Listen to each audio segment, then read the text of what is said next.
भवानीपुर के रण के प्रचार के आखिरी दिन में जोरदार हंगामा। बीजेपी के कार्यक्रम में बीजेपी सांसद दिलीप घोष पर हमला। टीएमसी कार्यकर्ताओं पर बीजेपी ने लगाया हमले का आरोप। भवानीपुर के उपचुनाव के प्रचार में टीएमसी और बीजेपी कार्यकर्ताओं में जमकर मारपीट भी हुई। झड़प में कई कार्यकर्ता घायल हुए। टीएमसी कार्यकर्ताओं ने दिलीप घोष के खिलाफ नारेबाजी की और धक्का मुक्की भी की गई। अपने ऊपर हुए हमले पर बोले सांसद दिलीप घोष, कहा किसी भी हाल में चुनाव जीतना चाहती है टीएमसी। टीएमसी ने मुझ पर हमला करवाया और टीएमसी कार्यकर्ताओं ने गुंडागर्दी की। सरकार लॉ एंड ऑर्डर का फेल्योर अगर चुनाव को पहले होता है, गुंडों का हाथ में पूरी स्थिति जाती है। शासन प्रशासन कहीं दूर दूर तक नहीं है। जिस प्रशासन के मुखिया यहाँ मुख्यमंत्री खुद उम्मीदवार है, वहाँ अगर कानून व्यवस्था की इतनी और कमजोर है और लापरवाही है, तो कैसे चुनाव पूरा हो पाएगा। दिलीप घोष पर हमले के बाद सुरक्षा कर्मियों ने संभाला सुरक्षा का जिम्मा। सुरक्षा कर्मियों ने दिलीप घोष के बचाव में निकाली पिस्टल। दिलीप घोष पर हुए हमले को लेकर शुभेंदु अधिकारी का ममता बनर्जी पर निशाना। कहा बंगाल के हालात बेहद गंभीर। बंगाल की मुख्यमंत्री ने बनाए बंगाल में ऐसे हालात। भवानीपुर हंगामे के बाद चुनाव आयोग से मिला बीजेपी का प्रतिनिधिमंडल। कहा टीएमसी ने बीजेपी कार्यकर्ताओं को डराया है। पुलिस नहीं, केंद्रीय बलों ने हमारे नेता को बचाया। बीजेपी सांसद दिलीप घोष ने चुनाव रद्द कराने की मांग की। कहा मुझ जैसा नेता सुरक्षित नहीं है तो फिर आम आदमी कैसे करेगा मतदान। ऐसे में निष्पक्ष चुनाव कराना संभव ही नहीं। भवानीपुर हिंसक झड़प पर बोले बीजेपी नेता शुभेंदु अधिकारी, भवानीपुर की स्थिति बहुत ही नाजुक है। चुनाव आयोग कुछ नहीं कर रहा। यहां लोकतांत्रिक तरीके से चुनाव माहौल नहीं है। दिलीप घोष पर हुए हमले को लेकर भवानीपुर प्रत्याशी प्रियंका टिब्रेवाल का ममता पर हमला। कहा अपनी कुर्सी के लिए मुख्यमंत्री खून बहा रही हैं, लोगों पर हमले करवा रही हैं। और एक तरफ मुख्यमंत्री हैं जो चार तरफ हमले करवा रही हैं, लोगों पर उनका खून गिरवा रही हैं, सिर्फ इस लालच में कि मुख्यमंत्री की कुर्सी उनकी बनी रह सके। भवानीपुर में उपचुनाव को लेकर शुभेंदु अधिकारी की चुनाव आयोग से अपील। कहा चुनाव आयोग टीएमसी से वसूले 5 करोड़ रुपए। पश्चिम बंगाल में विधानसभा में विपक्ष नेता शुभेंदु अधिकारी ने कोलकाता हाईकोर्ट में दी अर्जी। दल बदल कानून के तहत मुकुल रॉय को विधायक पद से बर्खास्त करने की मांग। भवानीपुर समेत बंगाल की 3 सीटों पर 30 सितंबर को होना है उपचुनाव। 3 अक्टूबर को होगी वोटों की गिनती। आंदोलन जीवियों का भारत बंद पूरी तरह से फेल रहा। कुछ ही घंटों के बाद खत्म हुआ ये बंद। सड़कों पर आम दिनों की तरह ही नजर आए लोग। चंडीगढ़ में असफल रहा भारत बंद। सड़कों पर दौड़ती नजर आई गाड़ियां। दुकानों से लेकर रेस्टोरेंट भी खुले रहे। देश के कई हिस्सों में नहीं दिखा बंद का कोई भी असर। भोपाल में रोज की ही तरह कामकाज के लिए निकले लोग। शहर भर में लोगों ने व्यापारियों के लिए खोली दुकानें। उत्तर प्रदेश के प्रयागराज में रोजाना की तरह बाजारों में नजर आई रौनक। दफ्तर जाते और दुकानों में खरीदारी करते दिखाई दिए लोग। किसान बिल के विरोध में भारत बंद का असर लखनऊ में भी नहीं नजर आया। बाजार तय समय पर ही खुले। आम दिनों की ही तरह बस अड्डे से बसों का आवागमन जारी रहा। व्यापारी आदमी परेशान हुआ पड़ा हूँ। तो पेशेंट भी आपके साथ है जी? पेशेंट भी है गाड़ी में? नहीं, पेशेंट मेरा एडमिट है वहाँ पर। मैं तो पेशेंट के पास जा रहा हूँ। माता जी की बात है। तो क्या जाने आने में कोई दिक्कत? जनाब ये सारा जाम लग गया, क्या करे बताइए। कौन रोक रही है? है जी? पुलिस रोक रही है? नहीं, पुलिस नहीं रोक रही जनाब, पुलिस नहीं रोक रही। पुलिस तो हेल्प कर रही है। कर्नाटक के मैंगलुरु में नहीं दिखा भारत बंद का असर। तटीय इलाके में आम दिनों की तरह खुली दुकानें। सड़कों पर दिखी लोगों की आवाजाही। भारत बंद का पटना में भी असर नहीं दिखाई दिया। आम दिनों की तरह ही सभी सेवाएं जारी रही। भारत बंद के मद्देनजर सुरक्षा चाक चौबंद। बिल आया है उसको लेकर विरोध जारी है और जो तमाम पॉलिटिकल पार्टियां वो बंद करा रही हैं। तो 10 बजे के बाद देखिए क्या होता है। अभी तो कुछ नहीं है।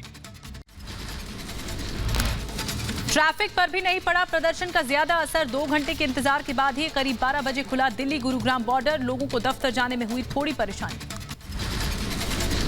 बिहार की राजधानी पटना में बेअसर रहा बंद का असर। कुछ राजनीतिक दलों की बंद को सफल बनाने की कोशिश रही नाकाम। जनता ने नहीं दिया साथ। स्कूल और ऑफिस भी खुले हुए नजर आए।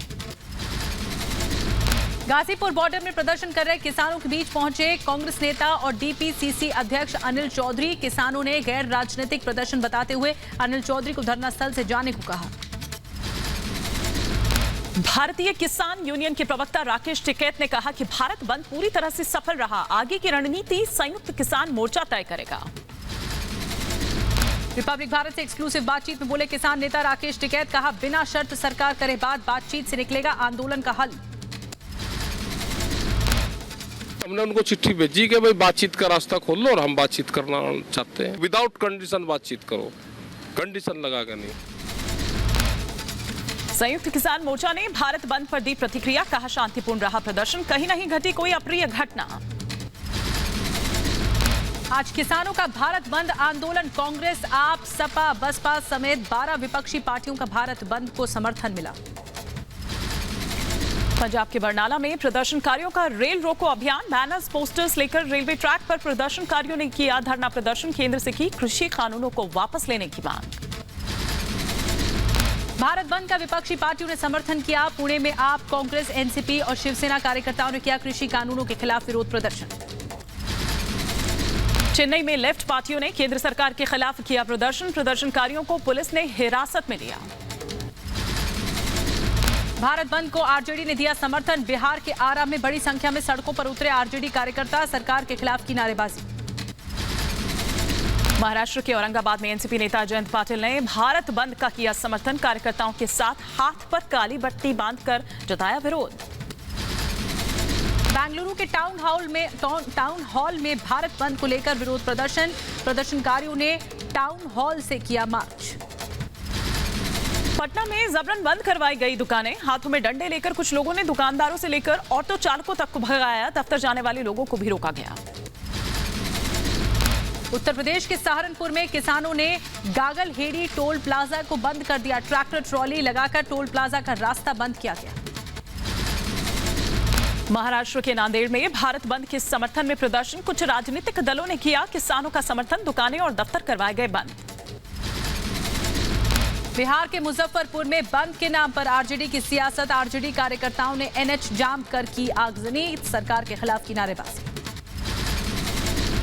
कृषि कानून के खिलाफ प्रदर्शन के कारण गाजीपुर बॉर्डर पर लगा किसानों का जमावड़ा, किसानों ने NH-24 को किया जाम। गुजरात के अहमदाबाद में भी दिखा भारत बंद का असर, भारत बंद के समर्थन में उतरे वामदल, किसानों के समर्थन में लगाए नारे। मध्य प्रदेश के ग्वालियर में भारत बंद के बीच बढ़ी तनाव की स्थिति, बीजेपी कार्यकर्ताओं और किसान संगठन के बीच झड़प, दुकानों के बंद कराने को लेकर बहस और हाथापाई हुई।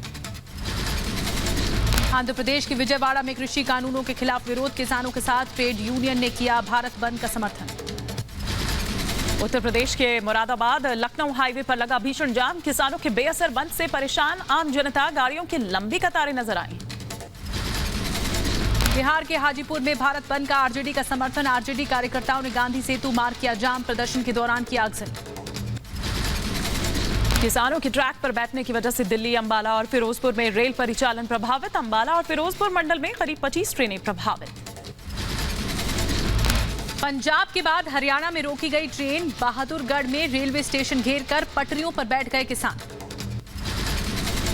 उधर नोएडा प्राधिकरण दफ्तर के बाहर बैरिकेडिंग तोड़कर पहुंचे किसान, दफ्तर के ही बाहर धरने पर बैठे हजारों की तादाद में पहुंचकर किया प्रदर्शन।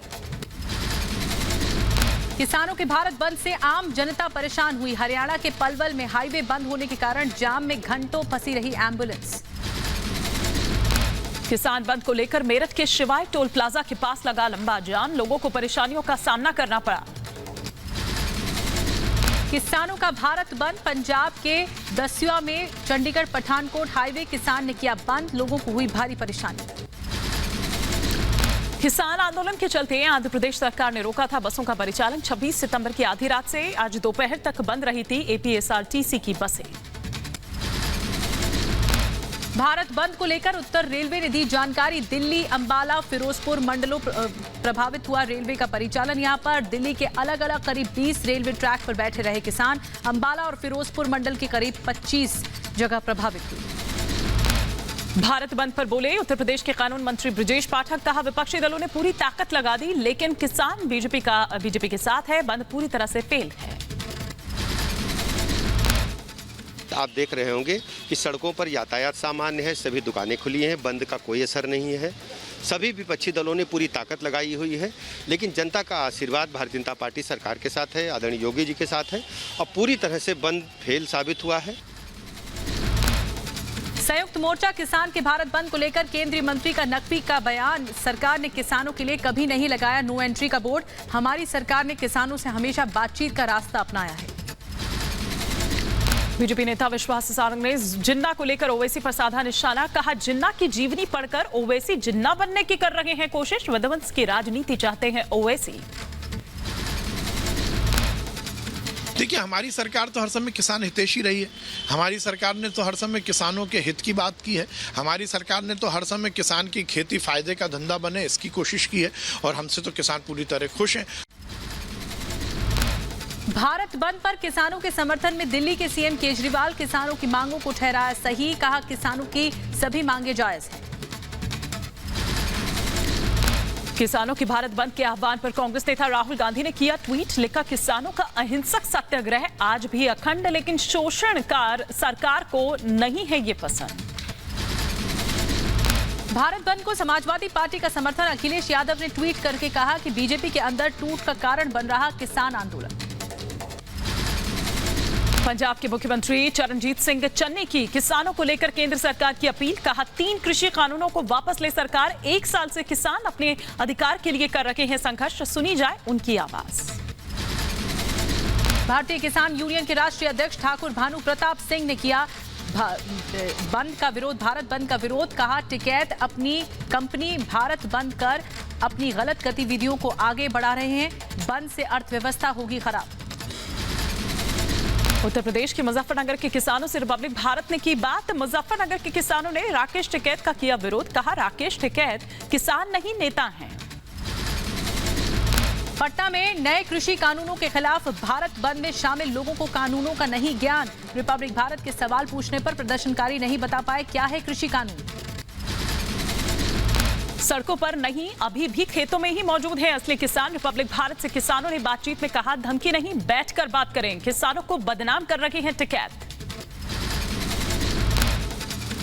नहीं, ऐसा मान लो धमकी दे रहा, धमकी देने से क्या लाभ है? तो बताओ, बैठ कर बात करेंगे जी भी तो ऐसा हो जाएगा। धमकी देने तक कर दिया ना, वैसा ना कर। आयुष्मान भारत डिजिटल अभियान की हुई शुरुआत। वीडियो कॉन्फ्रेंसिंग के जरिए प्रधानमंत्री मोदी ने किया उद्घाटन। डिजिटल मिशन के तहत देश के नागरिकों के लिए एक हेल्थ आईडी अब जारी होगा।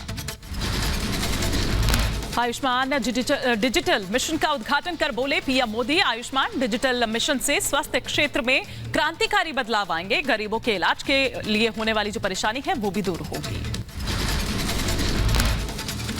ये मिशन देश के गरीब और मध्यम वर्ग के इलाज में होने वाली जो दिक्कतें हैं, उन दिक्कतों को दूर करने में बहुत बड़ी भूमिका निभाएगा। प्रधानमंत्री मोदी के सेंट्रल विस्टा प्रोजेक्ट के औचक निरीक्षण का वीडियो जारी हुआ है। प्रधानमंत्री मोदी ने नए संसद भवन के निर्माण कार्यों की प्रगति की जानकारी ली, समीक्षा की। सेंट्रल विस्टा निर्माण स्थल के पीएम मोदी के दौरे पर ओवैसी ने उठाए सवाल। पीएम के दौरे को बताया शक्ति विभाजन के सिद्धांत का उल्लंघन। कहा, प्रधानमंत्री अकेले क्यों गए, स्पीकर को होना चाहिए था। अगर प्रधानमंत्री सिर्फ अकेले जाकर नई पार्लियामेंट की बिल्डिंग जो कंस्ट्रक्ट हो रही है उसका मायना करेंगे, इंस्पेक्ट करेंगे, theory of separation of powers के खिलाफ उनका ये स्टेप है। हाउस का जो कस्टोडियन है वो स्पीकर है, स्पीकर ऑफ लोकसभा, वो उनके साथ क्यों नहीं थे। यूपी चुनाव से पहले ओवैसी के बयान पर मचा घमासान। ओवैसी ने कहा था, मुसलमान अब नहीं बजाएगा बैंड बाजा, अब भी नहीं जागे तो होगा बड़ा नुकसान। कल कानपुर में एक रैली में दिया था ओवैसी ने बयान। ओवैसी के बयान को मोहसिन रजा ने बताया विवादित। रिपब्लिक भारत से मोहसिन रजा ने कहा, ओवैसी कर रहे हैं बांटने की राजनीति, हिंदू धर्म नहीं संस्कृति है। हिंदू और मुसलमान के नहीं, हिंदू हमारी संस्कृति है और जो लोग इसमें रहते हैं 130 करोड़ लोग, हम उनके लिए राजनीति करते हैं, तो उसमें मुसलमान अलग क्यों हो रहे हैं? ये तो मुसलमानों को तय करने दीजिए। ओवैसी कौन होते हैं तय कराने वाले? ओवैसी की सियासत पर यूपी के कानून मंत्री ब्रजेश पाठक का निशाना, कहा सभी मतदाता सम्माननीय हैं, सोच समझकर करें शब्दों का चयन, बैंड बाजा कहना दुखद है। ओवैसी के बयान पर संजय निषाद का पलटवार, कहा गलत बयानबाजी करके हिंदू मुस्लिमों को आपस में लड़वाना चाहते हैं। ओवैसी ने मुस्लिमों के लिए कुछ भी नहीं किया, मोदी जी ने तो मुसलमानों के लिए कानून बनाए हैं। यूपी के डिप्टी सीएम दिनेश शर्मा ने विपक्ष के बहाने ओवैसी को लिया आड़े हाथ, कहा प्रदेश में विपक्ष मुद्दा विहीन है, इसीलिए हैदराबाद और महाराष्ट्र से नेता बुलाने पड़ रहे हैं। एआईएमआईएम अध्यक्ष असदुद्दीन ओवैसी का शिवसेना पर हमला, कहा एक दिन आएगा जब दोबारा शिवसेना बीजेपी की गोद में चली जाएगी। तमाम जो इल्जामात लगा रहे वो बौखलाहट का शिकार हो चुके हैं, परेशान हैं, इनको समझ में नहीं आ रहा। और मैं आपको बता रहा हूं कि एक दिन आएगा दोबारा शिवसेना बीजेपी के साथ गोद में बैठ जाएगी। लखनऊ पहुंची कांग्रेस महासचिव प्रियंका गांधी वाड्रा, कार्यकर्ताओं ने किया जोरदार स्वागत। यूपी चुनाव विधानसभा में पूरे जोश के साथ जुटी हुई हैं। गोवा चुनाव से पहले कांग्रेस को लगा एक बड़ा झटका। गोवा के पूर्व मुख्यमंत्री और कांग्रेस के सीनियर लीडर लुजिमियो फलेरियो ने छोड़ी कांग्रेस। विधानसभा की अपनी सदस्यता के अलावा पार्टी की प्राथमिक सदस्यता से भी इस्तीफा दिया। गोवा विधानसभा चुनाव से पहले कांग्रेस को झटका, पूर्व मुख्यमंत्री फुलेरो हुए कांग्रेस के खिलाफ, कहा मैंने कांग्रेस को लंबे वक्त तक झेला है, गोवा के लोग इस पीड़ा को न सहें। गोवा के पूर्व सीएम लुइजिनो फलेरियो ने कहा मौजूदा हालात में ममता बनर्जी एकमात्र ऐसी नेता जो बीजेपी का सामना करने में सक्षम। वहीं पंजाब कांग्रेस विवाद पर बोले केंद्रीय मंत्री रामदास अठावले, अमरिंदर सिंह को बीजेपी में आना चाहिए, चन्नी को सीएम बनाने का कांग्रेस को नहीं होगा कोई फायदा। कांग्रेस का दामन थामेंगे सीपीआई नेता कन्हैया कुमार और गुजरात के विधायक जिग्नेश मेवाणी कल कांग्रेस में हो सकते हैं शामिल। असम से केंद्रीय मंत्री सर्बानंद सोनोवाल निर्विरोध रूप से राज्यसभा का सदस्य चुन लिए गए। योगी कैबिनेट विस्तार पर बीएसपी अध्यक्ष मायावती का बीजेपी पर हमला, कहा जातिगत वोट साधने के लिए बीजेपी का यूपी में मंत्रिमंडल विस्तार, बनाए गए अलग अलग जाति के 7 मंत्री। भारतीय नौसेना और ओमान के शाही नौसेना के बीच एमओयू पर हुए हस्ताक्षर, खाड़ी देश के साथ सैन्य संबंधों का होगा विस्तार। ओमान की 3 दिवसीय यात्रा पर भारतीय नौसेना प्रमुख। जर्मनी और भारत के रिश्ते पर बोले भारत में जर्मनी के राजदूत वॉल्टर जे लिडनर, कहा भारत के साथ बहुत ही अच्छे रिश्ते, जो भी नया चांसलर होगा उससे भी रहेंगे अच्छे संबंध। स्विट्जरलैंड दौरे पर जाएंगी विदेश राज्य मंत्री मीनाक्षी लेखी। 27 से 30 सितंबर के बीच स्विट्जरलैंड के विदेश मंत्री एक्सियानियो कासिस के साथ जिनीवा में करेंगी चर्चा, साथ ही कई कार्यक्रमों में भी हिस्सा लेंगी। बीजेपी के राष्ट्रीय अध्यक्ष जेपी नड्डा ने बीजेपी महिला मोर्चा की राष्ट्रीय कार्य समिति की बैठक को किया संबोधित, कहा जब देश कोरोना से जूझ रहा था तब महिलाओं ने दिया अहम योगदान। दुबई एक्सपो पर बोले केंद्रीय मंत्री पीयूष गोयल, कहा सभी राज्यों से दुबई एक्सपो में भाग लेकर अपने प्रोडक्ट्स को बढ़ाएं। भारतीय दूतावास एक्सपो में भारतीय कला संस्कृति का प्रदर्शन करेगा। जम्मू कश्मीर के गांदरबल में केंद्रीय मंत्री अनुराग ठाकुर ने बुलाई बैठक, डीडीसी और बीडीसी के प्रतिनिधियों के साथ की बैठक।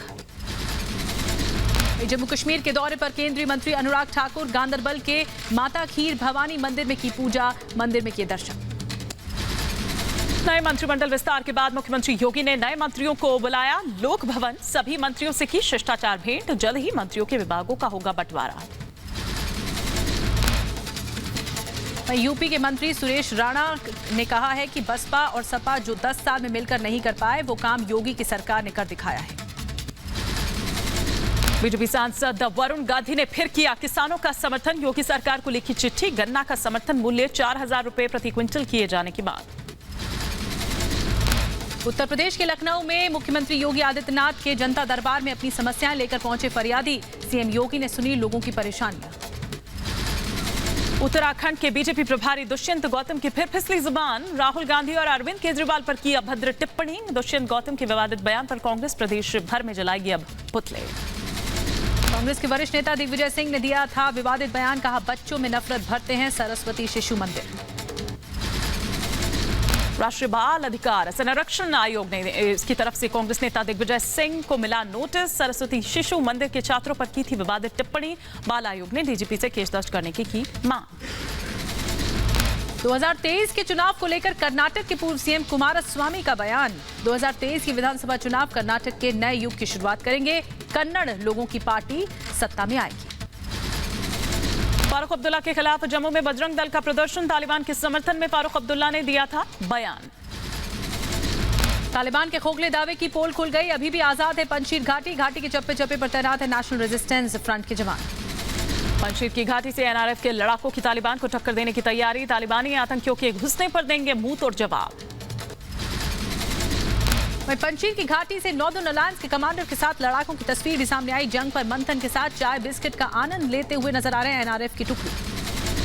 तालिबान की बर्बरता की एक और तस्वीर आई सामने। रोटी चुराने के आरोप में 2 बच्चों को बनाया गया बंधक। बच्चों के परिवार के लोगों ने 3 दिन से नहीं खाया था खाना। सोशल मीडिया पर तस्वीर वायरल। न्यूयॉर्क में संयुक्त राष्ट्र मुख्यालय के बाहर अफगानी महिलाओं के अधिकारों को लेकर महिला नेताओं ने किया प्रदर्शन। तालिबान राज के दौरान जुल्म और अत्याचार का विरोध किया गया। अफगानिस्तान से तालिबानी बर्बरता की एक और तस्वीर आई सामने। आतंकी एक युवक की डंडे से पिटाई करते हुए नजर आए। एक कर 4 तालिबानी आतंकियों ने अफगानी युवक को पीटा। तालिबानी हुकूमत में दाढ़ी काटने पर पाबंदी। अफगानिस्तान के हेलवंद प्रांत में लोगों के दाढ़ी बनवाने पर लगाया गया बैन। दाढ़ी काटने वालों को शरिया के मुताबिक सजा का फरमान।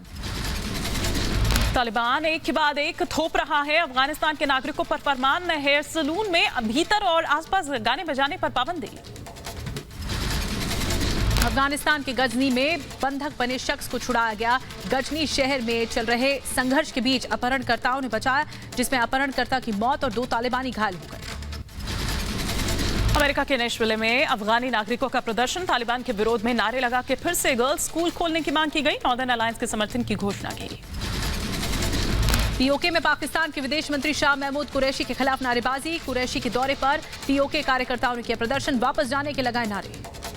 बेल्जियम की ब्रसेल्स में अफगानिस्तान के जो नागरिक हैं उनका प्रदर्शन। अफगानिस्तान के दूतावास के बाहर तालिबान के खिलाफ लगाए गए नारे। ब्रिटेन यात्रा के दौरान पाकिस्तान के विदेश मंत्री शाह महमूद कुरैशी को करना पड़ा विरोध का सामना। उच्चायुक्त के आवास के सामने बलूच और सिंध के लोगों ने किया प्रदर्शन। कुरैशी को बताया अत्याचारी। ब्रसेल्स में अफगान के जो दूतावास है उस पर हमला हुआ। 5 लोग इस हमले में शामिल। दूतावास का कुछ हिस्सा हुआ क्षतिग्रस्त। बेल्जियम में अफगान दूतावास पर रामिन समदजादा नाम के युवक ने अपने दोस्तों के साथ कब्जा किया था। पुलिस ने सभी को किया गिरफ्तार। गिरफ्तारी से पहले युवकों ने तालिबानी सत्ता के खिलाफ और एनआरएफ के समर्थन में लगाए नारे।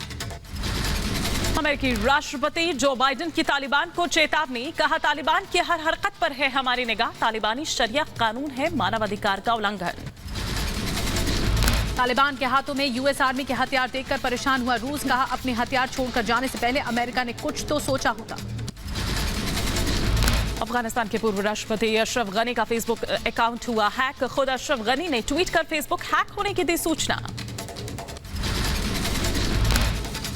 हैकरों ने अशरफ गनी के फेसबुक पर तालिबान सरकार को मान्यता देने का किया पोस्ट। अफगानिस्तान पर कब्जे से ठीक पहले काबुल से चले गए थे अशरफ गनी। तालिबान ने अलापा एक बार फिर से कश्मीर राग। तालिबानी प्रवक्ता जबीउल्लाह ने कहा, कश्मीर के पीड़ित मुस्लिमों को करेंगे सपोर्ट। पूरी दुनिया में जहां भी होगा मुसलमानों के साथ गलत व्यवहार उनका साथ देंगे। तालिबानी प्रवक्ता जबीहुल्लाह मुजाहिद ने पाकिस्तान की तारीफ की बांधे पुल। कहा, विश्व बिरादरी के सामने पाकिस्तान मुखर। अफगानिस्तान का समर्थन देने की करता है अपील। तालिबान को तुर्की का बड़ा झटका। तुर्की के राष्ट्रपति एर्दोगन ने काबुल हवाई अड्डे के प्रबंधन में अफगानिस्तान की मदद से इनकार किया। कहा, अफगानिस्तान में व्यापक सरकार और सामाजिक कामों में महिलाओं की भागीदारी के बिना अफगानिस्तान की मदद संभव नहीं। महंत नरेंद्र गिरी मौत मामले में तीनों आरोपियों को 4 अक्टूबर तक सीबीआई रिमांड। सीबीआई आरोपी आनंद गिरी, आद्या तिवारी, संदीप तिवारी को हिरासत में लेकर पूछताछ करेगी। महंत नरेंद्र गिरी मौत मामले में 7 दिनों तक सीबीआई की कस्टडी में रहेंगे तीनों आरोपी। महंत गिरी मौत केस में सीबीआई की जांच तेज हुई। प्रयागराज के बागंबरी मठ में सीबीआई की टीम ने दोबारा क्राइम सीन रिक्रिएट किया है। उत्तर प्रदेश के प्रयागराज में जनसभा में कोरोना गाइडलाइंस का पालन न करने पर असदुद्दीन ओवैसी के खिलाफ मुकदमा दर्ज। यूपी एटीएस ने धर्म परिवर्तन सिंडिकेट मामले में नासिक के आतिक उर्फ कुणाल चौधरी नाम के शख्स को गिरफ्तार किया है। अवैध धर्मांतरण सिंडिकेट से 2 साल से जुड़ा हुआ था आतिफ अली। मौलाना कलीम सिद्दीकी के साथ मिलकर करता था एक काम। असम में हिंसा का मिला पीएफआई कनेक्शन। पुलिस ने पीएफआई के 2 आरोपी मोहम्मद असमत अली अहमद और मोहम्मद चंद मसूदी को गिरफ्तार किया है। दोनों पर आपराधिक साजिश और हिंसा भड़काने का आरोप है। किसान आंदोलन के चलते दिल्ली की बंद सड़कों को खोलने की मांग पर सुप्रीम कोर्ट में फिर से सुनवाई नहीं हुई। बुधवार या गुरुवार को सुनवाई संभव। किसान आंदोलन को लेकर हरियाणा सरकार का सुप्रीम कोर्ट में हलफनामा। कहा, आंदोलन से आम जनता हो रही भारी परेशान, किसानों को मनाने की जारी है कोशिशें। दिल्ली पुलिस कमिश्नर राकेश अस्थाना की नियुक्ति को चुनौती देने का मामला। दिल्ली हाई कोर्ट ने अर्जी पर फैसला रखा सुरक्षित। हाई कोर्ट ने केंद्र सरकार की तरफ से हलफनामा दाखिल करने को कहा। राजस्थान उर्वरक घोटाला मामले में ईडी का सीएम अशोक गहलोत के भाई अग्रसेन गहलोत को समन। घोटाले को लेकर की पूछताछ। 21 जुलाई 2020 तो ईडी ने अग्रसेन के घर पर छापा मारा था। यूपी के सीतापुर जेल में पहुंचा प्रवर्तन निदेशालय। जेल में बंद समाजवादी पार्टी के सांसद आजम खान से मनी लॉन्ड्रिंग मामले में ईडी के अधिकारियों ने की पूछताछ। सागर धनखड़ हत्याकांड मामले में आरोपी अनिरुद्ध ने रोहिणी कोर्ट में दायर की जमानत याचिका। हत्याकांड मामले में पहलवान सुशील कुमार के साथ गिरफ्तार अनिरुद्ध भी है हत्या का आरोपी। ईडी ऑफिस पहुंचे अनिल देशमुख के वकील। ईडी ने उत्कर्ष प्रतिष्ठान मामले में आज जारी किया था समन। एंटीलिया केस में आरोपी सचिन वाजे की नजरबंदी की याचिका पर 29 सितंबर को सुनवाई। एनआईए ने दाखिल किया जवाब। कोर्ट ने अस्पताल से मांगी रिपोर्ट के आधार पर आवेदन पर होगा फैसला। सिटी कोऑपरेटिव बैंक धोखाधड़ी मामले में ईडी की छापेमारी। शिवसेना नेता आनंद राव के घर पर छापेमारी। ईडी ने किया आनंद राव को तलब। खराब सेहत का हवाला देकर नहीं पहुंचे ईडी ऑफिस। मुंबई के गोरेगांव के लाइफलाइन अस्पताल पहुंचे ईडी अधिकारी। लाइफलाइन अस्पताल में भर्ती है शिवसेना नेता आनंद राव अटसुल। ईडी पूछताछ कर रही इंतजार। और चिट फंड मामले में पूर्व मंत्री और टीएमसी विधायक मदन मित्रा को सीबीआई का समन। इससे पहले सीबीआई ने मंत्री पार्थ चटर्जी और मंत्री मानस भुइयां को भी किया था तलब। डोंबिवली रेप केस में पुलिस ने 2 नाबालिगों समेत सभी 33 आरोपियों को गिरफ्तार किया है। दोनों नाबालिग आरोपियों को बाल सुधार गृह भेजा गया। प्रवर्तन निदेशालय ने शिवसेना नेता भावना गवली के सीए और सीएस को किया तलब। जम्मू में ईपीएफ ऑफिस में सीबीआई का छापा। ऑफिस के कर्मचारियों की जाली दस्तावेज की जानकारी मिलने पर सीबीआई ने रेड की। छत्तीसगढ़ के राजनांदगांव में बरामद की गई 40वीं बटालियन आईटीबीपी के जवानों ने जो आईडी है उसको जब्त कर निष्क्रिय किया। बीजेपी सांसद संगम लाल गुप्ता पिटाई मामले पर कांग्रेस का बयान। कहा, कांग्रेस सांसद पर झूठ बोलने का लगाया आरोप। मुंबई में बीजेपी नेता किरीट सोमैया और प्रवीण दरेकर पहुंचे सिद्धिविनायक मंदिर। पप्पा की पूजा अर्चना कर लिया आशीर्वाद। एमपी के खरगोन में मुख्यमंत्री शिवराज सिंह चौहान ने जन दर्शन योजना के लाभार्थियों से बात की है। तकनीकी कारणों के चलते दिल्ली मेट्रो की येलो लाइन सेवाएं बाधित। डीएमआरसी ने किया ट्वीट कर इस बात के बारे में जानकारी दी। डीआरडीओ ने आकाश मिसाइल के अपडेट वर्जन आकाश प्राइम का किया सफल परीक्षण। ओडिशा के चांदीपुर परीक्षण केंद्र से छोड़ी गई मिसाइल दुश्मन के विमान को हवा में ढेर करने में सक्षम है मिसाइल। अपनी हरकतों से बाज नहीं आ रहा है चीन। एलएसी पर तैनात किए 50,000 से ज्यादा जवान। जम्मू कश्मीर के उरी में आतंकियों की घुसपैठ को मुंहतोड़ जवाब मिल रहा है। सुरक्षा बलों ने एक आतंकी ने सरेंडर किया है और एक आतंकी ढेर। जवाबी कार्रवाई में सेना के 4 जवान जख्मी। जम्मू कश्मीर में अलर्ट पर सुरक्षा एजेंसी। जम्मू से गिरफ्तार हुए थे टीआरएफ के आतंकवादी। आपको बता दें कि बीएसएफ ने हथियारों के साथ ड्रग्स भी पकड़ी है। जम्मू में बड़ी कामयाबी हाथ लगी है। अखनूर सेक्टर से ये सुरक्षा बलों को कामयाबी मिली। आंध्र प्रदेश और ओडिशा के तट से टकराया चक्रवाती तूफान गुलाब। मौसम विभाग ने जारी किया अलर्ट। चक्रवात गुलाब के तट से टकराने के बाद समुद्र में गए आंध्र प्रदेश के कई मछुआरे लापता हैं, जबकि 2 मछुआरों की मौत हो गई है। चक्रवाती तूफान गुलाब के आने से विशाखापट्टनम के येलमंचली में भारी बारिश की वजह से नदियों में आया उफान। आंध्र प्रदेश के विशाखापट्टनम में भारी बारिश की वजह से उफान पर नदी नाले निचले इलाकों में भरा पानी। अपने घरों को छोड़ने के लिए लोग मजबूर हुए। गुलाब साइक्लोन का किसानों पर भी बड़ा असर। विशाखापट्टनम के येलमंचली में घरों से लेकर खेतों तक में भरा पानी।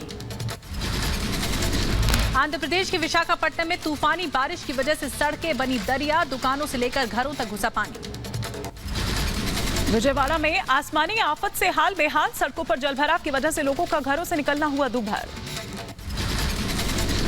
आंध्र प्रदेश में तेज हवा के साथ भारी बारिश, श्रीकाकुलम में रिहायशी इलाकों में भरा पानी। तेलंगाना में भारी बारिश का कहर, महबूबाबाद जिला अस्पताल की बारिश की वजह से गिरी छत गिरने से अस्पताल को पहुंचा भारी नुकसान, मरीजों के ऊपर गिरा छत का मलबा। चक्रवाती गुलाब का विशाखापट्टनम में दिख रहा है खासा असर। आंध्र प्रदेश और ओडिशा की सीमा पर बने गोट्टा बैराज में बढ़ा पानी। हैदराबाद में भारी बारिश की वजह से कई जगहों पर लगा लंबा जाम।